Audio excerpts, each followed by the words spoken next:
దేవుడు కూడా నీతో ఉంటాడు. ఈ రాత్రి అద్భుతమైన కార్యాలు ఈ రాత్రి నా దేవుడు జరిగించబోతున్నాడు. నమ్మిన వారు దేవుని స్తోత్రం చెప్పండి. హల్లెలూయా. ఒక మాటను నేను జ్ఞాపకం చేస్తాను.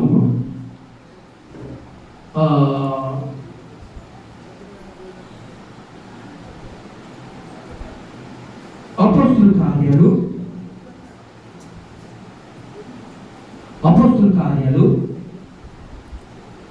4వ అధ్యాయము 11వ వచనం చదువుతాం.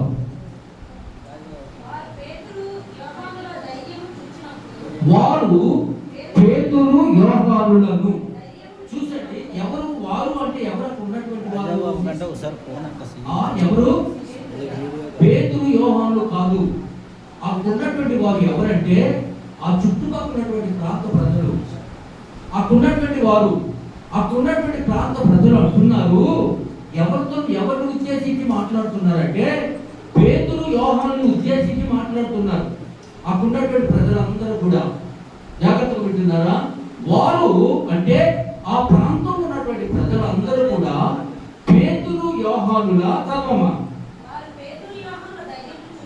ధైర్యము చూసినప్పుడు వారు విద్య లేని పామరులని. ఎవరు?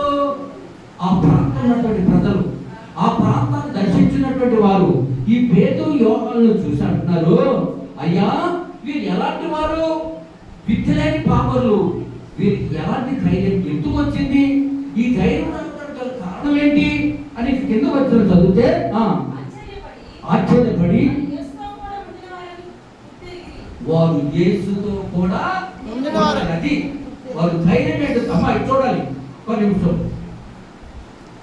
వారు యేసుతో ఉన్నారు. యేసు వారితో ఉంటారు కాదు, వారు కూడా యేసుతో ఉన్నారు. కాబట్టి ఎవరు వారు? విద్య లేని పాపలు. వారికట గొప్ప ధైర్యాన్ని వచ్చిందంట.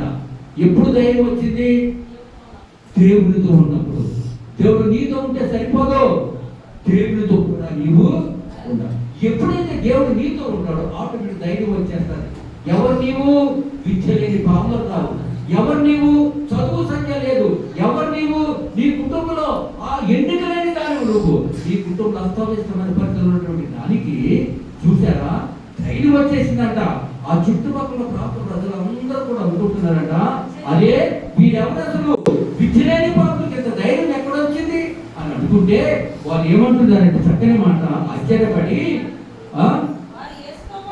వారు యేసుతో కూడా. అదండి పిల్లల వాక్యం. వారు యేసుతో కూడా ఉండాలి. వారు యేసుతో కూడా ఉంటే తప్పనిసరి అద్భుతమైన కార్యాన్ని దేవుడు జరిగిస్తాడు. యేసుతో నేను ముగించడానికి ఇష్టపడుతూ ఉన్నాను. మరి యేసుతో నువ్వు ఉన్నావు అంటానికి నిదర్శనం ఏంటి? యేసుతో నీవు ఉన్నావు. యేసు నీతో ఉన్నాడు. ఇంతవరకు యేసు నీతో ఉన్నాడు. ప్రతి ప్రార్థన ఆలకించావు, ప్రతి ప్రార్థనకు జవాబు ఇచ్చాడు. ప్రతి ప్రార్థన నువ్వు చేస్తున్న ప్రతి ప్రార్థన జవాబు ఇస్తున్నాడు అనుకుంటున్నావు, కానీ నీ కుటుంబంలో జవాబు రాలేదు. యేసుతో నీవు ఉన్నా, యేసు నీతో ఉన్నాడు అనుకున్నావు, కానీ ఈ రాత్రి యేసుతో కూడా నీవు ఉండాలి. యేసుతో కూడా నీవు ఉండాలి అని అంటే ఏం చేస్తావు? ఒక మాట చెప్పి నేను ముగిస్తాను. యేసుతో కూడా నీవు ఉంటే ఏం చేస్తావు? యేసుతో కూడా నీవు ఉండగలిగితే నువ్వేం చేస్తావో, నువ్వు ఎలాంటి అద్భుతమైన కార్యాలు పొందుకుంటావో ఈ రాత్రి ఒక చిన్న మాటను మీ మధ్యలో ప్రశ్నార్థంగా వేయాలని చూస్తా ఉన్నా. మీ మధ్యలో, మీ హృదయాల్లో నిజమా ఇంత అద్భుతమైన కార్యం జరుగుతుందా?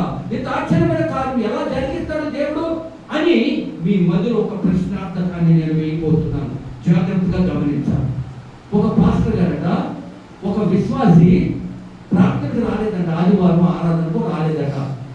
ఆదివారం ఆరాధనకు రాకపోతే పాస్టర్ గారు సైకిల్ తొక్కుని ఎంతో దూరంలో ఉంటే ఆమె దగ్గరికి వెళ్ళాడట. అమ్మా, ఈరోజు ఆదివారము, నిన్న ఆదివారము, ఎందుకు నువ్వు దేవుడి సన్నిధికి రాలేదు?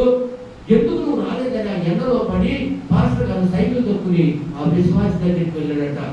ఆమె ఒక జామి తోటలో పనిచేస్తూ ఉంది.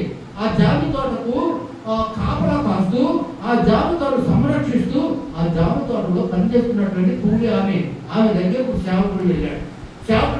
అక్క మాట్లాడయ్యా, పరిస్థితి పరిస్థితులు ఏమీ బాగోలేదండి నాకు, అందుకే నేను ఏమి రాలేకపోయానయ్యా, నెక్స్ట్ వారం వీలు చూసుకుని వస్తానయ్యా అందే. అయితే వెళ్తున్నాడు, ప్రార్థన చేశారు పాస్టర్ గారు, నేను వెళ్తున్నానని చెప్పి బయలుదేరుతున్నప్పుడు అయ్యా చాలా ఎండ అయిపోయింది, కొంచెం కూర్చోండి, అన్నం వండుతారు, భోజనం చేసి వెళుతున్నాడు. నాకు చాలా ఆకలేసే సమయము మధ్యాహ్నం అయిపోయింది. సరే పాస్టర్ గారు కూర్చున్నారు. గబగబా లోపలికి వెళ్ళి కొంచెం అన్నం వండుకుని తీసుకొచ్చి పాస్టర్ గారికి పెట్టింది. పాస్టర్ గారు భోజనం చేస్తూ ఉండగా అంత కొడుకు చూస్తూ ఉన్నాడు. పాస్టర్ గారు ఇంకా ఏరా అన్నం తింటావా అన్నప్పుడు తలకాయ ఊపాడు. గబగబా రారా అన్నారు. గబగబా వచ్చేటప్పుడు కలను ఆ తల్లి గబగబా కుర్రోడిని తీసుకుని లోపలికి వెళ్ళిపోయి, కుర్రోడిని తీసుకుని ఏమా ఎందుకు వాడు ఆకలేస్తుందేమో కదండి, వాడు తిన్నాడు అండి, వద్దులేండి మీరు భోజనం చేయండి అయ్యా అన్నారు. సరే పాస్టర్ గారు జాగ్రత్తగా విన్నారు. పాస్టర్ గారు భోజనం చేసి వెళ్ళిపోతున్నప్పుడు మరి కుర్రోడు అలా తీరంగా చూస్తున్నాడు. ఏమా కుర్రోడు చూస్తే 2 రోజులు భోజనం చేయలేనట్టుగా ఉన్నాడు. ఏంటమ్మా అవునండి, 2 రోజులకి భోజనం చేయలేదండి. అదేంటమ్మా, నాకు వండిన బియ్యం ఉన్నాయి కదా, నాకు వండిన పదార్థాలు ఉన్నాయి కదా, బిడ్డకి వండి ఎందుకు పెట్టలేదు నీవు అడిగారట. ఆమె ఒక మాట చెప్పింది. ఆమె ఒకే ఒక మాట చెప్పింది, అయ్యా ప్రతి వారం కూడా నేను బియ్యం తీసి ఒక డబ్బాలో వేస్తా, ప్రతి వారం కూడా బియ్యం తీసి ఒక డబ్బాలో వేస్తా. ఆ బియ్యము ఈ బియ్యం అండి, ఈ బియ్యము మీకే చెందాలి. చెప్పండి, ఈ బియ్యము మీకే చెందాలి, లేకపోతే దేవుని సన్నిధికి వెళ్ళాలి. అంతేనండి. నిజంగా ఆమె చెప్పిన మాటకు పాస్టర్ గారికి హృదయం కరిగిపోయింది. ఏం చెప్పిందండి? ఈ బియ్యము మీకే చెందాలి, లేకపోతే దేవుని సన్నిధికి చెందాలి. అప్పుడు పాస్టర్ గారు కన్నీరు కాచి ప్రార్థన చేసి, అమ్మా ఎంత గొప్ప విశ్వాసం లేదని చెప్పి ఆయన ప్రార్థన చేసి వెళ్ళిపోయారు. వెళ్ళిపోయిన 2 రోజులకి జామ తోట యజమాని వచ్చారు.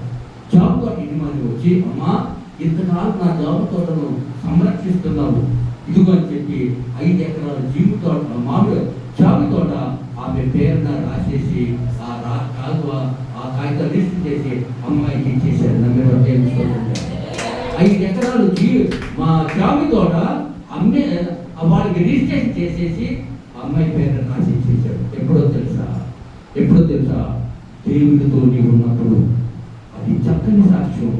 ఇది దేవునికి చెందాలి, ఇది సేవకునికి చెందాలి, ఇది నేను ఎటువంటి పరిస్థితుల్లో కూడా నేను ముట్టుకోనయ్యారు అని చెప్పింది. అందుకే దేవునితో నీవుంటే అలాంటి పరిస్థితులైనా, ఏ పరిస్థితి ఎదురైనా సరే దేవునితో నీవు ఉండగలిగితే అద్భుతమైన రాత్రి దేవుడు నీతో మాట్లాడతాడు. అప్పుడు 5 ఎకరాలు జామ తోట ఆమెకు తీసిచ్చేసింది. చూసారా, దేవునికి ఇస్తే ఆయన ఇంకొకరితోటి దేవుడిని పంపిస్తాడు. నమ్మి పట్టేసుకోగలుగుతాడు. ఈ రాత్రి ఒక చిన్న మాట నేను చెప్పి పంపిస్తాను. దేవుడు నీతో ఉండటం కాదు, దేవుడితో కూడా నీవు ఉండాలి. నీవు ఎప్పుడైతే ఉంటావో అద్భుతమైన కార్యాలు, ఆశ్చర్యమైన కార్యాలు దేవుని పట్ల జరిగిస్తాడు. ఆమె చిన్న ప్రార్థన చేస్తాను. సకల ఆశీర్వాదములకు కారణమవుతుందా గొప్పలో తండ్రి నీ కొందనాలు. తిరిగో ప్రభా, ఇంతవరకు నీ మాతో ఉన్నా మనం కూర్చున్నాము, కానీ ఎందుకో మా కుటుంబాల పరిస్థితులు అనంతరంగానే ఉంటున్నాయ్యా. అయితే ప్రభా, నేను నీతో లేదు ప్రభా, ఇంతవరకు నేను నీతో లేనయ్యా. అందుకే నా కుటుంబము అస్తావ్యస్తముగా ఉంటుంది ప్రభా.